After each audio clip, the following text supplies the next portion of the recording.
ஆண்டவராகிய இயேசு கிறிஸ்துவின் நாமம் மாத்திரம் மகிமைப்படட்டும். இன்னைக்கு நாம 1 சாமுவேல் 15வது அதிகாரத்தினுடைய 6 தொடர் செய்திகளை முடித்து இன்றைக்கு இந்த 7வது தொடர் செய்தியை கேட்க வந்திருக்கிறோம். கர்த்தர் தாமே தம்முடைய வார்த்தையின் மூலம் அவரை நமக்கு வெளிப்படுத்துவாராக. சங்கீதம் 25ல் ஒரு வசனம் வாசிக்கிறோம். கர்த்தருக்கு பயப்படுகிற மனுஷன் எவனோ அவனுக்கு தாம் தெரிந்து கொள்ளும் வழியை போதிப்பார். கர்த்தருக்கு பயப்படுகிற பயம் இன்னும் நமக்குள்ள பெருகுவதற்கு, நம்முடைய குணத்தை மாற்றுவதற்கு இந்த வேதத்தை தியானிக்கிற இந்த பைபிள் டாக், வேதத்தை குறித்து பேசுகிற இந்த நிகழ்ச்சி நமக்கு ஒரு ஆசீர்வாதமாக இருக்கும் என்று நான் நம்புகிறேன். Gospel for all Nations, Norway, Canada, Denmark அங்கிருந்து வந்திருக்கிற ஒவ்வொரு தேவ பிள்ளைகளுக்காக கர்த்தரை ஸ்தோத்திரிக்கிறேன். பிரான்ஸ்ல இருந்தும் வந்திருக்கிறவர்களுக்காக கர்த்தருக்கு ஸ்தோத்திரம். இந்த 1 சாமுவேல் 15வது அதிகாரத்துல போன கூட்டத்தில் நாம் சிந்தித்தது என்னன்னா, சாமுவேலுடைய முதிர்ச்சி, ஆவிக்குரிய முதிர்ச்சியை குறித்து பார்த்தோம்.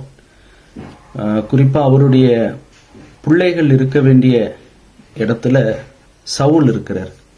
அவர் ஒரு பீப்புள்ஸ் கிங், ஒரு ஜனத்தினுடைய, மனிதர்களுடைய ஒரு ராஜா. என்னதான் மனிதர்கள் தெரிந்து கொண்டாலும் கேட்டுக்கொண்டாலும் தேவன் தான் சாமுவேல் மூலமாக சவுலை அபிஷேகித்தார். கர்த்தர் அபிஷேகித்தாலும் அது ஜனங்கள் கேட்டுக்கொண்ட ஒரு ராஜா. ஆனா அதுக்கு அடுத்து வரப்போகிற 16, 17 அதிகாரத்துல நம்ம வாசிக்க போறது காட்ஸ் கிங், தேவனுடைய தெரிந்து கொண்ட ஒரு ராஜா. சவுலை புறக்கணித்து தேவன் தெரிந்து கொண்ட தாவீது என்ற ஒரு ராஜாவை குறித்து நாம் அடுத்த கூட்டங்களை நம்ம சிந்திக்க போகிறோம். நாம் மனிதர்களுடைய தேர்வுல நீங்களும் நானும் இருக்கிறோமா? தேவனுடைய தெரிந்து கொண்ட தேர்வுல நீங்களும் நானும் இருக்கிறோமா? சவுலா இருக்கிறோமா? தாவீதாக இருக்கிறோமா என்பதை நம்ம சிந்தித்து பார்க்கணும். ஒரு காரியத்தின் துவக்கத்தை பார்க்கணும், அதனுடைய முடிவு ரொம்ப நல்லது, முடிவு தான் மகிமையா இருக்கணும். சவுலுடைய துவக்கம் நல்லா இருந்தது. சவுலும் தீர்க்கதரிசிகளில் ஒருவனோ என்று அழைக்கப்படுகிற அளவுக்கு தேவனுடைய அபிஷேகம் இருந்தது. ஆனா முடிவு சம்பூர்ணமா இல்லை. தானியேல் 2வது அதிகாரம் நினைக்கிறேன். தானியேல் புஸ்தகத்தில் நீங்க வாசித்து பார்த்தீங்கன்னா, அங்க ஒரு பெரிய சிலைய அந்த நேபுகாத் நேச்சார் பார்க்கிறார். அந்த சிலையினுடைய துவக்கம் பார்த்தா பிரம்மாண்டமா பயங்கரமா இருந்தது. ஆனா அதனுடைய முடிவு பார்த்தா ஒரு பதரை போல அது காற்றுல பறந்து போயிடுச்சு. ஆனா அதே அதிகாரத்துல, அதே தானியேல் புஸ்தகத்தில் நீங்க வாசித்தீங்கன்னா, தேவனுடைய ராஜ்யம் ஒரு சின்ன ஒரு கல்லை போல, ஒரு கையால் பெயர்க்கப்படாத ஒரு கல்லை போல அது முடிவுல பூமி அனைத்தையும் நிரப்புகிற ஒரு பர்வதமாக அந்த தேவனுடைய ராஜ்யம் பறந்து விரிந்து அது ஸ்தாபிக்கப்படுவதை நம்ம பார்க்கிறோம். ஒரு காரியத்தின் துவக்கத்தை பார்க்கலும் முடிவு சம்பூர்ணமானது, முடிவே நல்லது. இந்த 1 சாமுவேல் 15வது அதிகாரத்துல சாமுவேலுடைய ஒரு குணத்தை குறித்து நம்ம தொடர்ந்து சிந்தித்துட்டு வரோம். எப்படி பின்வாங்கினவர்களோடு நாம் பழகுவது, யாரோடு நாம் எப்படி பழக வேண்டும், யாரோடு நாம் எப்படி பழக வேண்டும், நம்முடைய பழக்கத்தினுடைய அளவு எவ்வளவா இருக்கணும், நாம் எந்த அளவு, எந்த தூரம் நம்முடைய நெருக்கமோ, நம்மளுடைய பழக்கமோ, நம்முடைய உறவுகள் எந்த அடிப்படையில் இருக்கணும், எதை நோக்கி நாம் ஒரு மனிதனோடு நாம் பழகுகிறோம், அது குடும்பத்தில் இருந்தாலும் சரி, சமுதாயத்தில் இருந்தாலும், சபையில் இருந்தாலும், நோக்கம் என்ன, எந்த அளவில் யாரோடு ஏன் பழகுகிறோம், எந்த அளவில் யாரோடு ஏன் பழகுகிறோம். 1 சாமுவேல் 15வது அதிகாரம் 11வது வசனம். அப்பொழுது சாமுவேல் மனம் நொந்து முழுதும் கர்த்தரை நோக்கி கூப்பிட்டான். 1 சாமுவேல் 15:35 வாசிக்கிறோம். சாமுவேல் சவுலுக்காக துக்கித்து கொண்டிருந்தான். ஆங்கில ஒரு மொழிபெயர்ப்பில் எழுதியிருக்கு, he was mourning, அதாவது MOURNING, அதாவது ஒரு மரணத்துக்கு செத்து போனவங்களுக்காக துக்கம் கொண்டாடுகிறது போல சாமுவேல் சவுலுக்காக துக்கித்து கொண்டிருந்தான் என்று ஒரு ஆங்கில மொழிபெயர்ப்பில் வாசிக்க முடியும். 16வது அதிகாரம் முதல் வசனத்திலையும் கர்த்தரே சாமுவேல் இடத்துல கேட்கிறாரு, இஸ்ரவேலின் மேல் ராஜாவாயிராதபடிக்கு 1 சாமுவேல் 16:1, இஸ்ரவேலின் மேல் ராஜாவாயிராதபடிக்கு நான் புறக்கணித்து தள்ளின சவுலுக்காக நீ எந்த மட்டும் துக்கித்துக் கொண்டிருப்பாய், எந்த மட்டும் துக்கித்துக் கொண்டிருப்பாய். இந்த துக்கம் இது ஒரு மரணத்துக்காக, ஒரு துக்க சாவு வீட்டில் ஏற்படுகிற ஒரு துக்கம் சாமுவேலுக்கு ஏற்படுது. இந்த இடத்துல நாம சவுலுடைய ஆவிக்குரிய மரணம், அவருடைய ஸ்பிரிச்சுவல் டெத், தேவனை விட்டு பிரிந்திருக்கிற ஒரு ராஜாவுக்காக, ஒரு தேவன் அபிஷேகித்த சவுலுக்காக சாமுவேல் ஒரு மரணத்துக்கு ஏதுவான துக்கம், ஒரு துக்கித்து கொண்டிருக்கிற ஒரு சுபாவத்தை நாம் பார்க்கிறோம். இத தொடர்ந்து நாம் சிந்தித்து கொண்டிருக்கிறோம். நாம் தேவனை விட்டு விலகுகிற, தேவனற்ற, அவபக்தி உள்ள, அதாவது அன்காட்லி பீப்புள், அந்த தேவ பயமற்ற, தேவனோடு உறவில்லாத மக்களை குறித்து நாம போன கூட்டத்தில் சிந்தித்தோம். அவர்களுக்கும் நமக்கும் உள்ள உறவு எப்படிப்பட்டது? 2 சாமுவேல் 23:6 நாம் வாசித்தோம். அவர்கள் முட்களை போன்றவர்கள். ஒரு முள்ளுகிட்ட நம்ம நெருங்கும் போது we must use iron tools, ஒரு இரும்பு ஒரு ஆயுதத்தை பயன்படுத்தி தான் நம்ம முட்செடிகிட்ட முள்ளுகிட்ட நம்ம நெருங்கணும். அதுபோல முல்லை போல இருக்கிற, தமிழ் பைபிளில் பேலியாளின் மக்கள்னு போட்டிருக்கு, இங்கிலீஷ் பைபிளில் த காட்லெஸ் அன்காட்லி பீப்புள், தேவனற்ற, தேவ பயமற்ற ஜனங்கள் ஒரு முட்களை போன்றவர்கள். இங்க சாமுவேல் சவுலுகிட்ட நெருங்குவது போல இன்றைக்கு நம்முடைய குடும்பத்திலேயோ அல்லது சபைக்குள்ளேயோ அல்லது சமுதாயத்திலேயோ நாம் ஒரு நபரோடு பழகும் போது அவங்க நமக்கு முள்ள போல இருக்கிறாங்களா என்பதை நாம் சிந்திக்கணும். அப்படிப்பட்டவர்களுக்கு நம்ம பழகுவதும் நெருங்குவதும் கூடாதுன்னு கிடையாது, நெருங்கவே கூடாதுன்னு கிடையாது. எப்படி நெருங்க வேண்டும் என்பதுதான் முக்கியமானது. போன கூட்டத்தில் பழைய ஏற்பாட்டிலிருந்து சில வசனங்களை வாசித்தோம். இந்த கூட்டத்தில் நாம புதிய ஏற்பாட்டில் சொல்லப்பட்டிருக்கிற வசனங்களை நாம் சிந்திக்கலாம். ரோமர் 16வது அதிகாரம், ரோமர் 16:17 வசனத்தில் வாசிக்கிறோம். சகோதரரே, நீங்கள் கற்றுக்கொண்ட உபதேசத்திற்கு விரோதமாய் பிரிவினைகளையும் இடரல்களையும் உண்டாக்குகிறவர்களை குறித்து எச்சரிக்கையாய் இருந்து அவர்களை விட்டு விலக வேண்டும் என்று உங்களுக்கு புத்தி சொல்லுகிறேன். அப்படிப்பட்டவர்கள் நம்முடைய கர்த்தராகிய இயேசு கிறிஸ்துவுக்கு ஊழியம் செய்யாமல் தங்கள் வயிற்றுக்கே ஊழியம் செய்து நய வசனிப்பினாலும் இச்சக பேச்சினாலும் கபடில்லாதவர்களுடைய இருதயங்களை வஞ்சிக்கிறவர்களாய் இருக்கிறார்கள். பிரிவினைகளையும் இடரல்களையும் உண்டாக்குகிறவர்கள், கீப் அவே ஃப்ரம் தம் அல்லது அவாய்ட் தம் அல்லது ஸ்டே அவே ஃப்ரம் தம். யாருக்கு? who cause divisions and put obstacles in your way. வழிகளில் தடைகளையோ இடரல்களையோ வழியை மறிக்கிறவர்கள், நம்முடைய முன்னேற்றத்துக்கு முட்டுக்கட்டையாக இருக்கிற obstacle பிரெஞ்சில் சொல்லுவாங்க, ஆங்கிலத்தில் obstacles, அல்லது பிரிவினைகள் டிவிஷன்ஸ் உண்டாக்குகிறவர்கள். இவர்களை விட்டு நாம் விலக வேண்டும். அப்படிப்பட்டவர்களை குறித்து எச்சரிக்கையாக இருந்த அவர்களை விட்டு விலக வேண்டும் என்று நமக்கு அப்போஸ்தலர்கள் மூலமாக தேவனுடைய ஆவியானவர் புத்தி சொல்லுகிறத நம்ம வாசித்தோம். 1 கொரிந்தியர் 15வது அதிகாரம் 33வது வசனத்தையும் போன கூட்டத்தில் நாம் கொஞ்சம் தொட்டோம். 1 கொரிந்தியர் 15வது அதிகாரம் 33வது வசனம். ஆகாத சம்பாஷணைகள் நல் ஒழுக்கங்களை கெடுக்கும். Bad company corrupts good character அல்லது evil communication damage good behaviours. நல்ல சுபாவங்களை, ஆவிக்குரிய சுபாவங்களை துன்மார்க்கமான உரையாடல்கள் அல்லது ஈவில் கம்யூனிகேஷன்ஸ் அல்லது பேட் கம்பெனி கரப்ட் பண்ணும், டேமேஜ் பண்ணும். ஆகவே இப்படிப்பட்டவர்களை விட்டு நாம் விலகி இருப்பது நல்லது. அது நம்முடைய நல்ல ஒழுக்கங்களை கெடுத்துவிடும். 2 கொரிந்தியர் 6வது அதிகாரம் நமக்கு தெரிந்த வசன பகுதியில் தான். 2 கொரிந்தியர் 6வது அதிகாரம் 14-17 வரைக்கும் பொதுவாக திருமணம் பண்ணும்போது அல்லது வாழ்க்கை துணையை தெரிந்தெடுக்கும் போது அந்த பருவ வயதில் அதிகமாக சொல்லப்படுகிற, பேசப்படுகிற ஒரு வேத பகுதி. அது திருமணத்துக்கு மட்டும் பொருந்தாது, ஊழியத்திலையும் கூட. யாரோடு நாம் இணைந்து சேர்ந்து உடன் ஊழியர்களாக பணியாற்றுகிறோம், அந்நிய நுகத்தில் அவிசுவாசிகளுடன் விசுவாசமே இல்லாத, அது தேவன் பேரில் வைக்கும் விசுவாசம். எபிரேயர் 6வது அதிகாரத்தினுடைய முதல் வசனத்தை ஒட்டி வர வசனங்கள்ல அஸ்திபார விசுவாசத்தை குறித்து வாசிக்கிறோம். அஸ்திபாரத்தை மறுபடியும் போடக்கூடாது என்று சொல்லப்படுகிற அந்த பகுதியில் நம்முடைய அஸ்திபாரம் என்ன? தேவன் பேரில் வைக்கும் விசுவாசம். விசுவாசத்தை நம்ம எகிப்திய குதிரைகள் என்று சொல்லப்படுகிற ஒரு மனித சக்தியோ பணபலமோ ஆள்பலத்தின் மேலேயோ வைக்காம, கட்டிடம் இருக்கு, நமக்கு இத்தனை சபைகள் இருக்கு, இத்தனை ஊழியர்கள் இருக்கிறாங்க என்று மனிதர்களையோ மற்ற எதையும் நம்ம நம்பி இல்லை. விசுவாசம் இல்லாமல் போகும்போது அவங்க அவிசுவாசி. அப்படிப்பட்ட அந்நிய நுகத்திலே பிணைக்கப்படாதிருப்பீர்களாக. 2 கொரிந்தியர் 6:14 முதல்.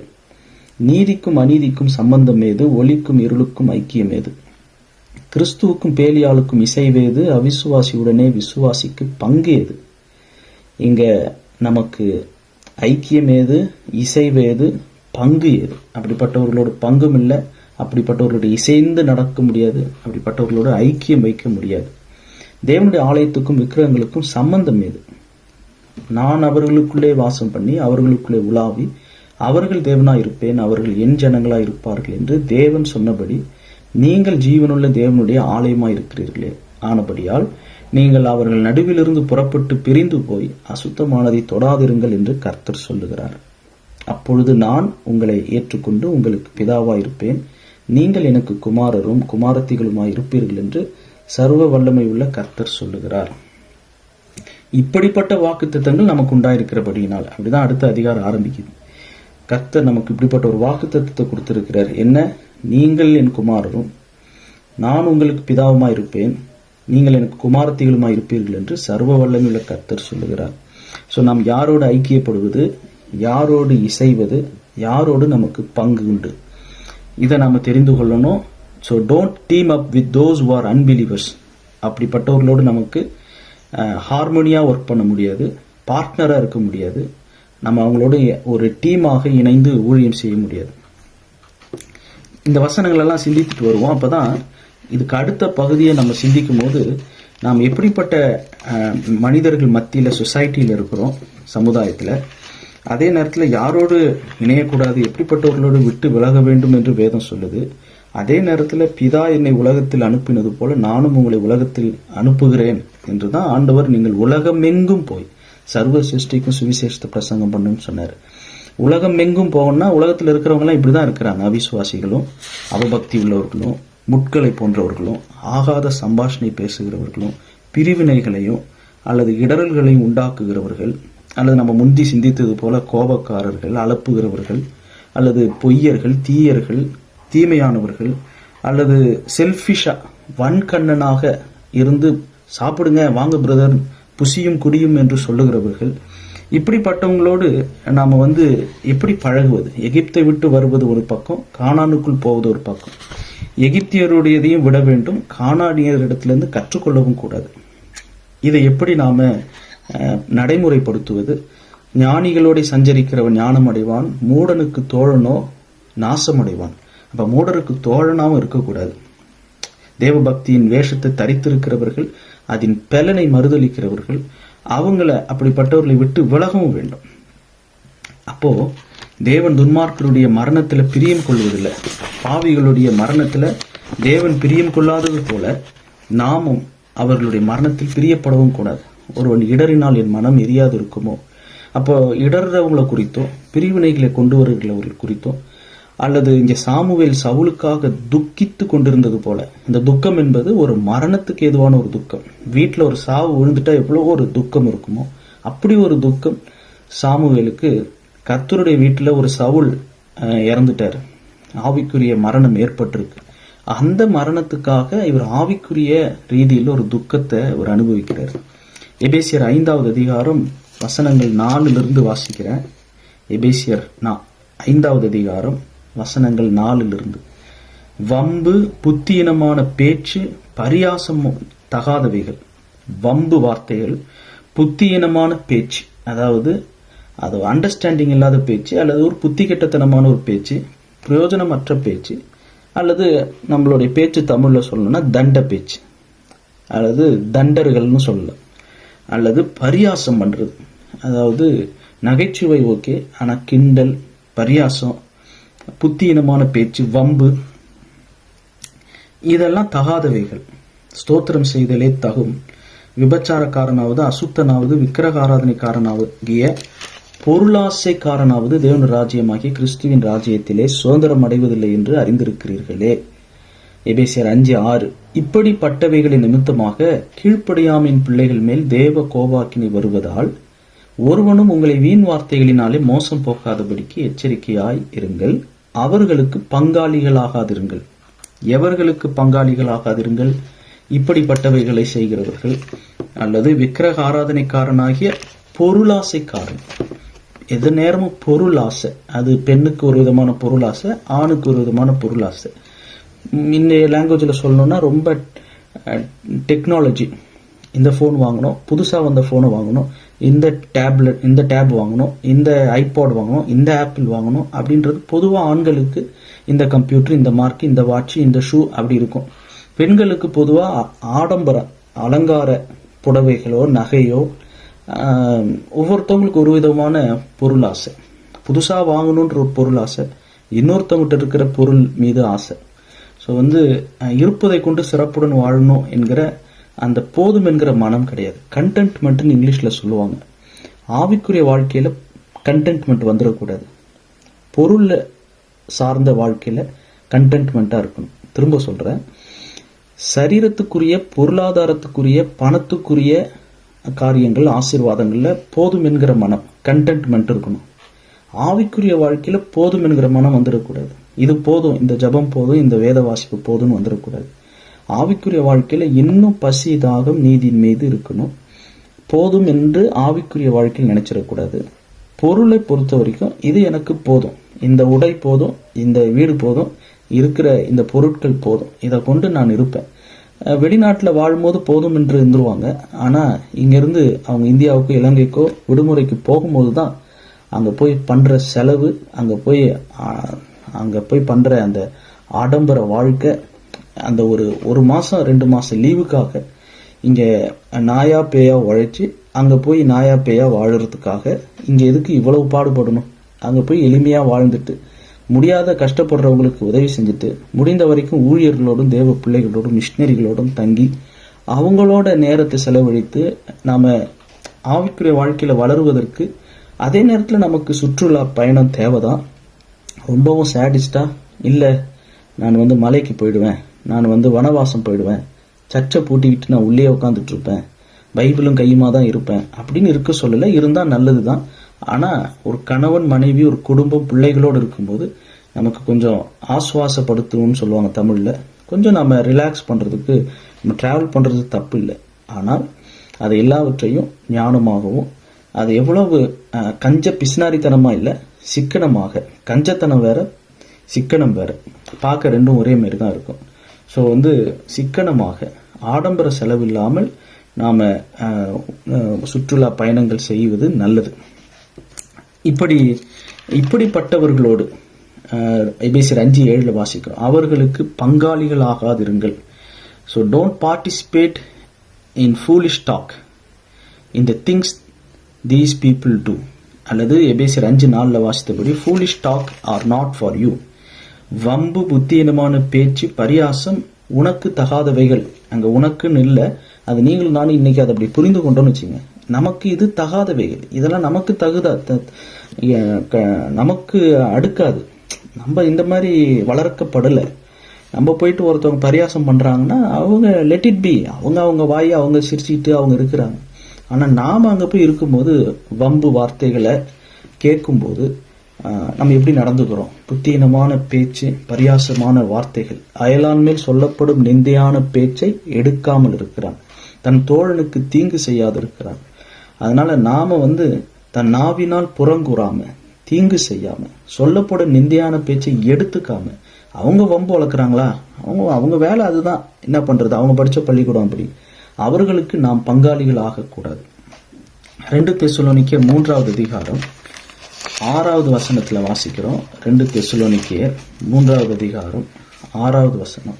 சகோதரரே, எங்களிடத்தில் ஏற்றுக்கொண்ட முறைமையின்படி நடவாமல் ஒழுங்கற்று நடக்கிற எந்த சகோதரனையும் நீங்கள் விட்டு விலக வேண்டும் என்று நம்முடைய கர்த்தராகிய இயேசு கிறிஸ்து நாமத்தினாலே உங்களுக்கு கட்டளையிடுகிறோம்.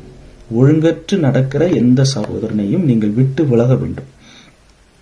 இது HNV பைபிள் எப்படி இருக்குன்னா, withdraw yourselves from every brother who walks in rebellion. ரெபல்யன்னா எதிர்க்கிறவர்கள், ஒழுங்கற்று நடக்கிறவர்களுக்கு HNV Bible என்ன சொல்லுதுன்னா, எதிர்க்கிற மனம் உள்ளவர்கள். எதுக்கு எடுத்தாலும் ஜன்னலை பூட்டுங்கன்னா ஏன் பூட்டணும், தரங்கன்னா ஏன் திறக்கணும், பூட்டுங்க. எதை சொன்னாலும் அதுல ஒரு குதர்ப்பமா, எதிர்மறையா, நேர்மறையா புரிஞ்சுக்கிறதே கிடையாது. எதிர்மறையா தான் புரிஞ்சுக்கிறது. தங்களுடைய அதிகாரத்தை நிலைநாட்டணும்னு சொல்லி எப்போதுமே ஒழுங்கற்று நடக்காமல் ரெபல்லியஸ் பீப்புள், எதிர்க்கிற மனப்பான்மையோடு ஏதோ புரட்சி பண்றோன்ற பேர்ல எல்லாத்துக்கும் எதிர்த்து, கடைசியா நல்லதுக்கே எதிர்த்து, அப்படிப்பட்டவர்களை விட்டு விலகுங்கள். பேசிக் இங்கிலீஷ் பைபிள் எழுதியிருக்கு, keep away from all those whose behaviour is not well ordered. ஒரு ஆர்டரா இல்லாம அவங்களுடைய குணாதிசயம் வேறுபட்டு இருக்கிறவங்களை விட்டு தள்ளியே இருங்க. NIV சொல்லுது, from every believer who is idle. ஐடல்னா சும்மா தண்டமா இருக்கிறவங்க, ஒழுங்கற்று நடக்கிற சகோதரர்கள்னா அவங்க பாட்டு இருப்பாங்க அமைதியா, ஒரு ஊழியம் பண்ணணுன்ற ஒரு விருப்பம் இருக்காது, ஆத்துமாக்களை குறித்த பாரம் இருக்காது, சுவிசேஷ ஊழியம் செய்யணுன்ற விருப்பம் இருக்காது, மிஷினரியா போகணும், மிஷினரிகளை தாங்கணும், மிஷினரிகளுக்காக ஜெபிக்கணும்னா அட ஆமாயா, அது பண்றதுக்கு நிறைய பேர் இருக்கிறாங்க. நான் ஆராதிக்கணும், ஆராதனையில பங்கு பெறணும், ஏதோ ஒரு மீட்டிங் நடந்துச்சுன்னா அதில் பார்ட்டிசிபேட் பண்ணுவேன், அவ்வளோதான், காதில் கேட்டுக்குவேன், நான் என்ன பண்ண போறேன் அப்படின்னு சொல்லி எனக்காக ஜெபிக்கிறதுக்கே ஆள் வேணும். நான் எங்க யாருக்காக போய் ஜெபிக்கிறது? எனக்கு உதவி பண்றதுக்கே 10 பேர் வேணும், நான் எங்க யாருக்கு உதவி பண்றது?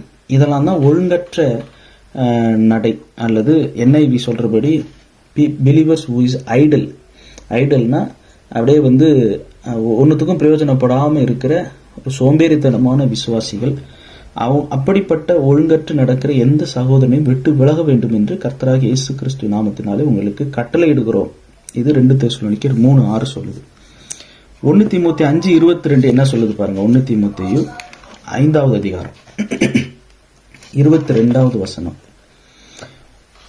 மற்றவர்கள் செய்யும் பாவங்களுக்கு உடன்படாது, ஒருவன் மேலும் சீக்கிரமாய் கைகளை வையாதே, மற்றவர்கள் செய்யும் பாவங்களுக்கு உடன்படாதே, உன்னை சுத்தவானாக காத்துக்கொள்.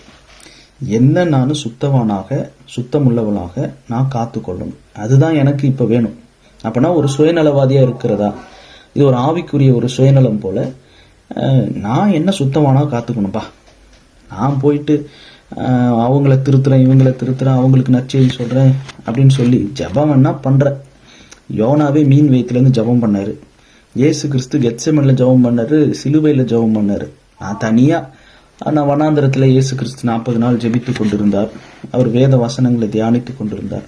அந்த மாதிரி நான் ஏதாவது ஒரு கெபியில தாவீது இருந்த மாதிரி, மீன் வயிற்றுல யோனா இருந்த மாதிரி, அந்த மாதிரி நான் மலைகள்லையும் காடுகள்லையும் குகைகள்லையும் மீன் வயிற்றுலையும் நான் எங்கேயாவது ஒரு மூலையா போய் நான் தனியா, ஆண்டவரே சொல்லியிருக்காரு, அந்தரங்கத்துல பார்க்கிற பிதா வெளியரங்கமா பலனளிப்பார், அறை வீட்டுக்குள்ள போய் கதவை பூட்டி ஜெபம் பண்ணுன்னு ஏதோ இயேசு கிறிஸ்து நமக்கு கொடுத்தாரு. தானியேல் பாத்தீங்கன்னா அறை வீட்டுக்குள் போய் கதவை பூட்டி ஜெபம் பண்ணுன்னு தான் ஆண்டவராக இயேசு கிறிஸ்து சொன்னாரு. தானியேல் பார்த்தா சட்டம் போட்டாச்சு, நல்லா தெரியும், ஆனாலும் நான் ஜன்னலை திறந்து தான் ஜெபிப்பேன் அப்படின்னு அவர் பழைய ஏற்பாட்டில் இருந்தார்.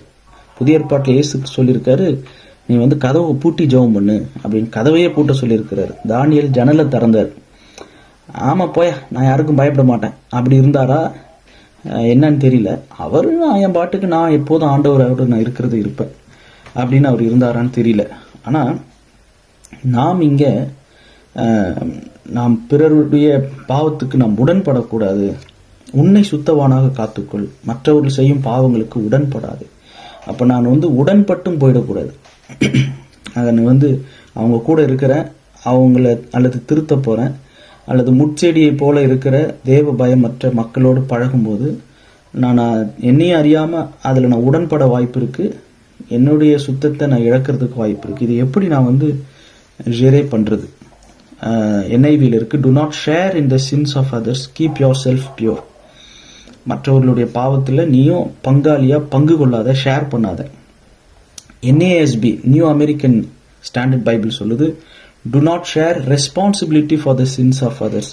மற்றவர்களுடைய பாவத்திற்கு நீ பொறுப்பை ஏற்றுக்கொள்ளாத.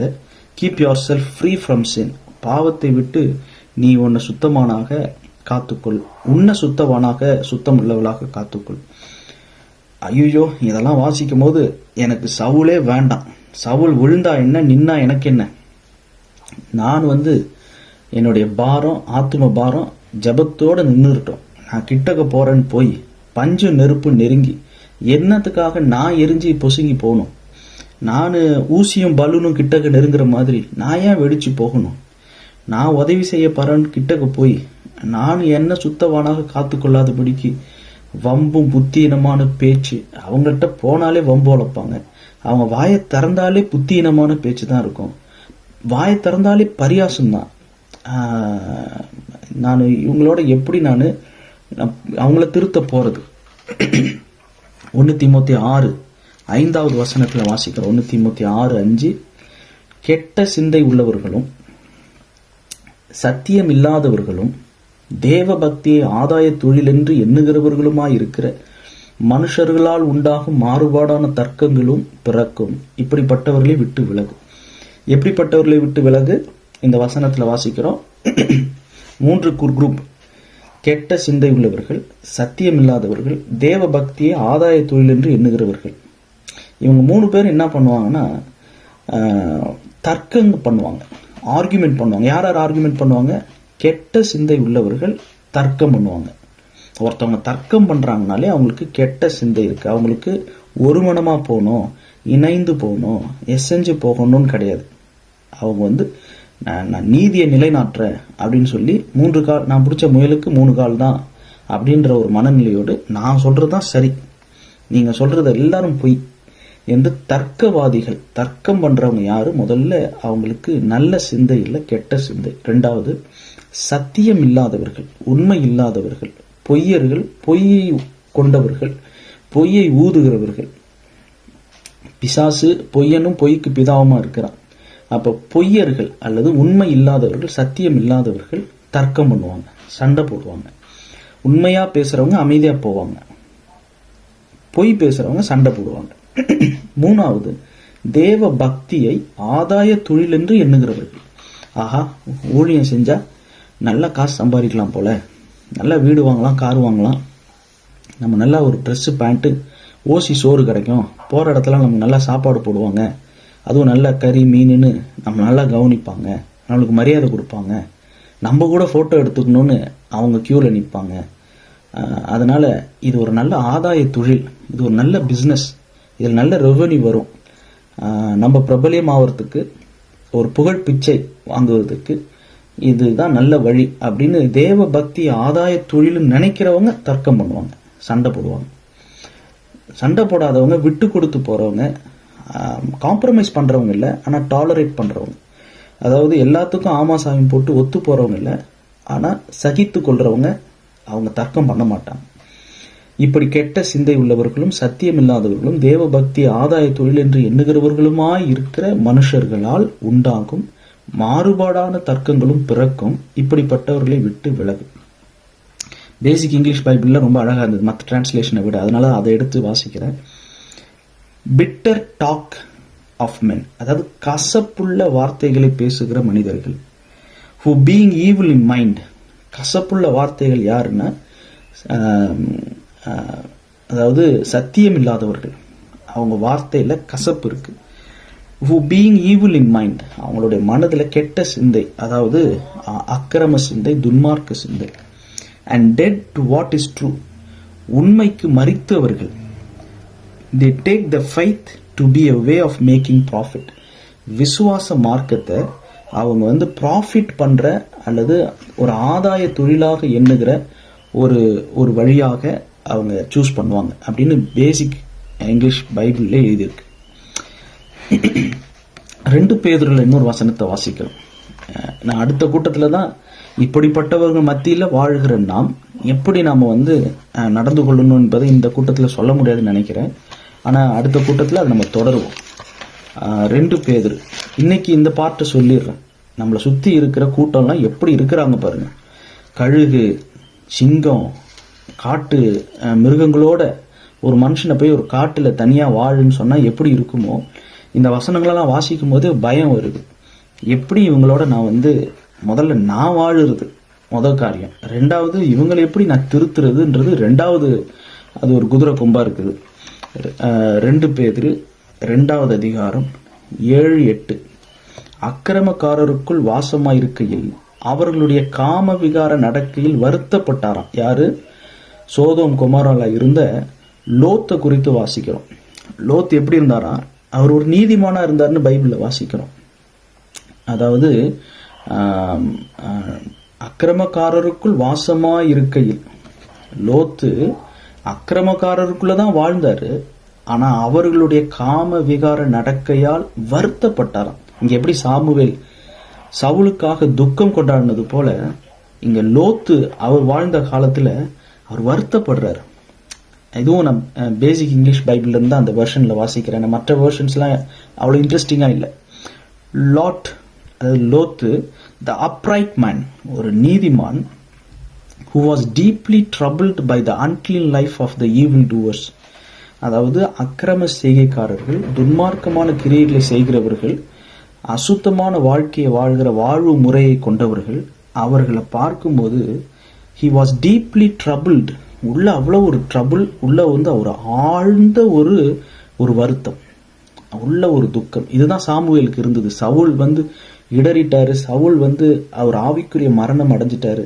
சவுல் கர்த்தரை விட்டு விலகினார்னும் போது சாமுவேல் துக்கித்து கொண்டிருந்தார், மனம் நொந்து போனார். அதே போலதான் லோத்துவும் அவர் அக்கிரமக்காரருக்குள் வாசமாய் இருக்கையில் அவர்களுடைய காம விகார நடக்கையால் லோத்து வருத்தப்பட்டு, 8வது வசனம் 2 பேதுரு 2:8, நாள்தோறும் அவர்களுடைய அக்கிரம கிரியை கண்டு கேட்டு நீதியுள்ள தன்னுடைய இருதயத்தில் வாதிக்கப்பட்ட நீதிமானாகிய லோத்தை அவர் ரட்சித்திருந்தார். இங்க இந்த 8வது வசனத்துல லோத்துடைய உள் ஆழ் மனதை நாம படம் பிடிச்சு காட்டுற ஒரு வசனம். நாள்தோறும், ஒவ்வொரு நாளும் இந்த சோதோம் கொமோராவினுடைய மக்களுடைய அக்கிரம கிரியைகளை கண்டார், கேள்விப்பட்டார். பார்ப்பது ஒண்ணு, கேட்பது ஒண்ணு. நாமும் நிறைய விஷயங்களை பார்க்கிறோம், நல்லாவே பார்க்கிறோம், தெளிவா பார்க்கிறோம். என்னென்ன நம்மளுக்கு சுத்தி அவங்க நாடகங்கள் போடுறாங்க, என்னென்ன அரசியல் பண்றாங்க, என்னென்ன சூழ்ச்சிகள் பண்றாங்க, என்னென்ன விதமான கலவரங்கள் தூண்டி விடுறாங்க, தொட்டிலையும் ஆட்டி விட்டு குழந்தையும் கிள்ளி விடுறவங்க யார் யாரு, இதை கண்ணால பார்க்கிறோம். சில விஷயங்களை கேள்விப்படுறோம், காதால கேட்கிறோம். அதை கேட்கும்போது பார்க்கும்போது நீதியுள்ள தன்னுடைய இருதயத்தில், பவுல் ஒருவன் இடறினால் என் மனம் எரியாதிருக்குமோன்றார். அவரு பவுலுடைய மனம். சவுல் இடரும்போது அவர் மனம் நொந்து துக்கித்தார். அதுவும் இங்கிலீஷ் பைபிள் இருக்கு, ஒரு துக்க வீட்டுல, சாவு வீட்டுல துக்கப்படுறது போல துக்கப்பட்டார். இங்க லோத்துவை பத்தி வாசிக்கிறோம், நீதியுள்ள தன்னுடைய இருதயத்தில் வாதிக்கப்பட்டார். 7வது வசனத்துல வருத்தப்பட்டார். நாம் இந்த குணநலன்களை வளர்த்து கொள்வோம். வாதிக்கப்படுவோம், வருத்தப்படுவோம், மனம் நொந்து நாம் துக்கிப்போம். அதே நேரத்துல மனம் எரியாது இருக்குமோ, ஒருவன் இடறினால் என் மனம் எரியாது இருக்குமோ, சபைகளை குறித்த கவலை என்னை நாள்தோறும் நெருக்குகின்றது. நாம் கவலையற்றவர்களாக இருக்கணும்னு தான் பைபிள் நம்மளை அழைக்குது. ஆனா ஏவாள் வஞ்சித்தது போல எங்க உங்களுடைய மனமும் மறுபடியும் வஞ்சிக்கப்படுமோ என்று நான் பயந்திருக்கிறேன்றார் பவுல். அப்ப ஒரு ஆவிக்குரிய ஒரு பயம், ஆவிக்குரிய ஒரு ஒரு ஒரு கவலை, ஒரு ஆவிக்குரிய ஒரு துக்கம், ஒரு ஆவிக்குரிய வருத்தம், ஒரு ஆவிக்குரிய வாதிக்கப்படுதல், இதெல்லாம் லோத்து, யோபு, சாமுவேல், எவ்வளோ பேர் இந்த மாதிரியான ஒரு சூழ்நிலைக்குள்ள போயிருக்கிறாங்க. நம்ம பெற்று வளர்த்த பிள்ளைகள், நம்ம வீட்டில் நம்முடைய நெருங்கிய உறவினர்கள், அவங்களுக்கு ஏதாவது ஒரு தீமை வந்தா எப்படி நம்ம பதறுவோமோ, எப்படி நாம துடிப்போமோ, அதுபோல கிறிஸ்துவின் சரீரமாகிய இந்த அநேகராகிய நாம், அவயவங்களாக இருக்கிற நாம், இந்த ஒரே பாத்திரத்திலையும் ஒரே அப்பத்திலையும் பங்கு பெறுகிற நாம் ஒருவருக்காக ஒருவர் நாம கவலைப்படுவோம், ஒருவருக்காக ஒருவர் துக்கித்து வருத்தப்பட்டு வாதிக்கப்படுவோம். நம்முடைய இருதயத்தில், நீதியுள்ள தன்னுடைய இருதயத்தில் லோத்து வாதிக்கப்பட்டது போல அவங்க தான் நீதிமான். நாம் மற்றவர்களுடைய வீழ்ச்சியில சந்தோஷப்பட வேணாம், துன்மார்க்கனுடைய மரணத்தில், பாவியினுடைய மரணத்தில் தேவன் பிரியம் கொள்ளல. நாமும் மற்றவர்களுடைய வீழ்ச்சியில சந்தோஷப்பட வேண்டாம். கிங் ஜேம்ஸ் வெர்ஷன்ல எழுதியிருக்கு இந்த வசனம், he was vexed with the filthy conversation of the wicked. அதாவது அசுத்தமான கான்வர்சேஷன் இப்போ கேள்விப்படும் போது லோத்து உள்ள வெக்ஸே ஆயிட்டார். பிரெஞ்சில் வெக்ஸேனா அவர் ஒரு மாதிரி ஆஃப் ஆயிட்டார். இந்த சமுதாயத்தில் எப்படி நம்ம வாழ போறது, அல்லது அவர் அவருடைய முகமே மாறி போயிடுச்சு, அவருடைய மனசுல சந்தோஷம் போயிடுச்சு, அவர் திடீர்னு அப்படியே ஒரு வெக்ஸ்ட் ஆயிட்டார் அப்படின்னு கிங் ஜேம்ஸ் வெர்ஷன் சொல்லுது. அதே அதிகாரம் 2 பேதுரு 2:18 வாசிக்கிறோம். 2 பேதுரு 2வது அதிகாரம் 18, வஞ்சகமாய் நடக்கிறவர்களிடத்திலிருந்து அரிதாய் தப்பினவர்களிடத்தில் இவர்கள் அகந்தையான வீண் வார்த்தைகளை பேசி மாம்ச இச்சைகளினாலும் காம விகாரங்களினாலும் அவர்களை தந்திரமாய் பிடிக்கிறார்கள். இவங்க தண்ணீர் இல்லாத கிணறு அல்லது சுழல் காற்றினால் அடியுண்டு ஓடுகிற மேகங்களுமாய் இருக்கிறார்கள். இன்றைக்கும் உள்ள காரிருளே அவர்களுக்கு வைக்கப்பட்டிருக்கிறது. இப்படிப்பட்டவர்கள் தங்களுடைய மாம்ச இச்சைகளினாலும் காம விகாரங்களினாலும் தந்திரமாய் மற்றவர்களை பிடிக்கிறவர்கள். அப்படிப்பட்டவர்களிடத்துல நாம் எப்படி நடந்து கொள்ளுகிறோம்? 2 யோவான் 1வது அதிகாரத்தில் வாசிக்கிறோம். 2 யோவான் 1வது அதிகாரம் 10-11 இது வாசிச்சா இன்னும் ஒரு பயமே வந்துடும்.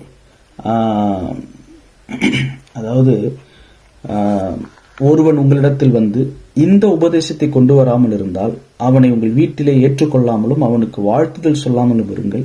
அவனுக்கு வாழ்த்துதல் சொல்லுகிறவன் அவனுடைய துர்க்கிரியைகளுக்கும் பங்குள்ளவன் ஆகிறான்.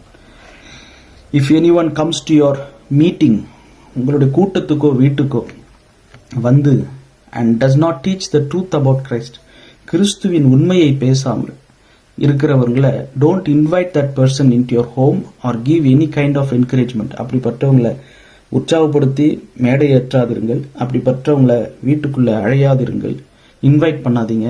கிறிஸ்துவனுடைய உண்மையை பேசாமல் உங்களிடத்தில் இந்த உபதேசத்தை கொண்டு வரலனா, கிறிஸ்துவை பற்றிய உண்மை சத்தியத்தை கொண்டு வரலனா அப்படிப்பட்டவங்களை ஏற்றுக்கொள்ளாதீங்க, அவங்களுக்கு வாழ்த்துதல் சொல்லாதீங்க. இது NLT. BBEல வாசிக்கிறோம். If anyone comes to you not having this teaching, do not take him into your house or give him words of love.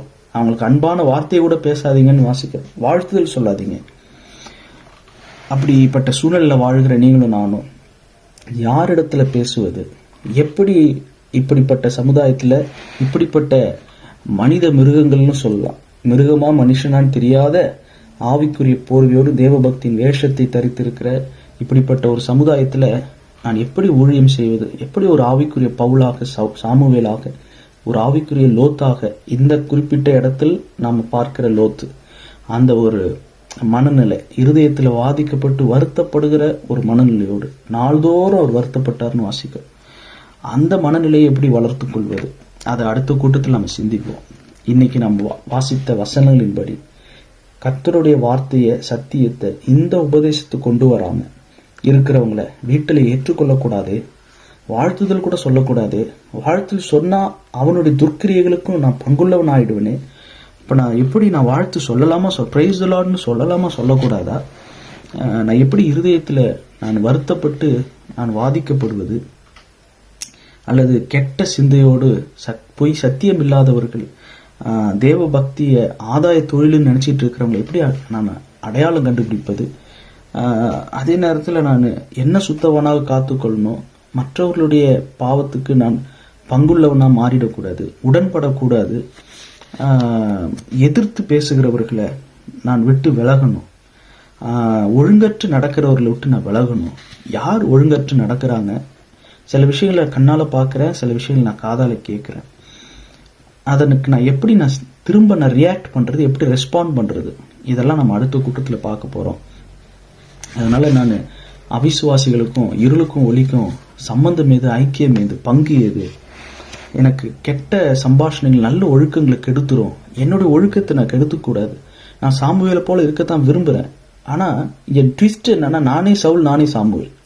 நானே சவுலாக இருந்துக்கிட்டு ஒரு பக்கத்தில், அப்புறம் நானே சாமுவேல் மாரி எனக்காக நானே துக்கப்படுறதா, நானே பேதுரு மாதிரி எனக்காக மனம் கசந்து அழுகுறதா, இல்லை நான் மற்றவங்களுக்காக மனம் கசந்து அழுகுற சாமுவேலா இருக்கிறதா? இங்கே இதுவே ஒரு பெரிய குழப்பமா இருக்குது. நான் சவுலா சாமுவேலா, இல்லை நானே சவுல் நானே சாமுவேலா? இப்போ நான் எப்படி இந்த ஒரு ஊழியத்தை இப்படிப்பட்ட ஒரு சமுதாயத்தில் நான் செய்வது? நான் எனக்காக துக்கம் கொண்டாடுறதா, எனக்காக நான் மனம் திரும்பி நான் ஆண்டவரிடத்துல வர்றதா, மற்றவர்களை மனம் திருப்புவதற்கு ஆண்டவர் என்ன இந்த மாபெரும் பணியை செய்கிறதற்கு என்னை அழைத்து அனுப்புகிறாரா? இதை புரிந்து கொள்வதற்கு இந்த 1 சாமுவேல் 15வது அதிகாரத்திலிருந்து இந்த சுபாவத்தை நாம் கற்றுக்கொள்ளணும். இதனால தான் நிறுத்தி இதை நான் பகிர்ந்து கொள்கிறேன். ஏன்னா இன்றைய காலகட்டத்துக்கு இது ரொம்ப பிரயோஜனமானது. நாம் இன்றைய சாமுவேலாக இன்றைய சவுல்களை நாம் இழந்து விடாதபடிக்கு, அவர்களை ஆதாயப்படுத்துவதற்கு, மனுஷர்களை பிடிக்கிறவர்களா அவங்களை ஆக்குவேன் ஆண்டவர் சொல்லியிருக்கிறார். அப்படிப்பட்டவர்களை பிடிப்பதற்கு நான் பிடிக்கப்பட்டவனாக இருக்க வேண்டும். அதை அடுத்த கூட்டத்தில் நம்ம சிந்திப்போம். இன்றைய செய்தி, இன்றைய வார்த்தை, இன்றைய பைபிள் டாக் நிச்சயமாக உங்களுக்கு பிரயோஜனமாக இருந்திருக்கும் நான் நினைக்கிறேன். கண்களை மூடி தலைகளை தாழ்த்தி ஜெபம் செய்வோம். அன்பும் இரக்கமும் நீடிய சாந்தமும் தயவும் முள்ள எங்கள் பரலோக பிதாவே, நீர் தீங்குக்கு மனஸ்தாபப்படுகிறவர். நீர் எங்களை விட்டு விலகுவதும் இல்லை, கை விடுவதும் இல்லை. எங்கள் மீது எவ்வளவாய் அன்பு கூர்ந்தீர். இரக்கத்தில் ஐஸ்வர்யம் உள்ளவராய் நீர் எங்களுக்கு காண்பித்த ரட்சிப்புக்காக, எங்களை மீட்டெடுத்த உம்முடைய மா தயவுக்காக உமக்கு நன்றி அப்பா. உம்முடைய குமாரன் என்றும் பாராமல் உம்முடைய குமாரனாகிய இயேசு கிறிஸ்துவின் ரத்தம், உலக தோற்றத்துக்கு முன்னே அடிக்கப்பட்ட ஆட்டுக்குட்டி, இதோ உலகத்தின் பாவத்தை சுமந்து தீர்க்கிற தேவ ஆட்டுக்குட்டி, அவருடைய ரத்தத்தினால் நாங்கள் இன்றைக்கு மனம் திரும்பி நாங்கள் விசுவாசித்து மீட்கப்பட்டிருக்கிறோம். இது எங்களால் உண்டானதல்ல, இது உம்முடைய சுத்த கிருபை. கிருபையினாலே விசுவாசித்துக் கொண்டு நாங்கள் ரட்சிக்கப்பட்டிருக்கிறோம். இந்த ரட்சிப்பு உம்மால் உண்டானது. இந்த ரட்சிப்பை பிறருக்கு எங்கள் மூலமாய் நீர் கொடுப்பதற்கு பவுல் பேசும்போது பவுல் சொல்லிகளை கவனிக்கும்படி லீதியாளுடைய இருதயத்தை திறந்தவர் நீர். நீர்தான் கதவுகளை திறக்கிறவர், நீர்தான் இருதயத்தை திறக்கிறவர். ஒருவனை பிதா இழுத்து கொள்ளாவிட்டால் ஒருவனும் கிறிஸ்துவனிடத்தில் வர முடியாது. பிதாவின் அருளை பெறாவிட்டால் ஒருவனும் கிறிஸ்துவனிடத்தில் வர முடியாது. இதை புரிந்து கொண்டவர்களாக, பரிசுத்த ஆவியானுடைய துணை இல்லாமல் ஒருவனும் கிறிஸ்துவை கர்த்தர் என்று சொல்லவும் முடியாது. கிறிஸ்து வெளிப்படுத்தாமல் ஒருவனும் பிதாவையும் அறிந்து கொள்ள முடியாது. பிதா குமாரனிடத்திலும், குமாரன் பரிசுத்த ஆவியானவரிடத்திலும், ஆவியானவர் இயேசுவினிடத்திலும், இயேசு கிறிஸ்து பிதாவினிடத்திலும் நடத்துகிற இந்த மாபெரும் இந்த விந்தையை, இந்த அற்புதமான இந்த ரகசியத்தை நாங்கள் புரிந்து செயல்படுவதற்கு உண்மையே நாங்கள் குறித்து மேன்மை பாராட்ட, இந்த அசுத்தமான மாறுபாடுள்ள இந்த சந்ததியில் நாங்கள் எப்படி நடந்து கொள்ள வேண்டும், அவர்களுக்காக என்ன செய்ய வேண்டும் என்பதை அடுத்த கூட்டத்தில் எங்களோடு கூட பேசும். இன்றைய சாமுவேலாக இன்றைய சவுல்களுக்கு பயன்பட கர்த்தர் என்னையும் எங்களையும் ஆசீர்வதிப்பீராக. உமக்கே துதிகன மகிமை செலுத்துகிறோம். இந்த வார்த்தையின்படியே எங்களுக்காக கடவுது எங்கள் ஆண்டவராகிய இயேசு கிறிஸ்துவின் மூலம் தாழ்மையோடு ஜெபிக்கிறோம் பிதாவே, ஆமென்.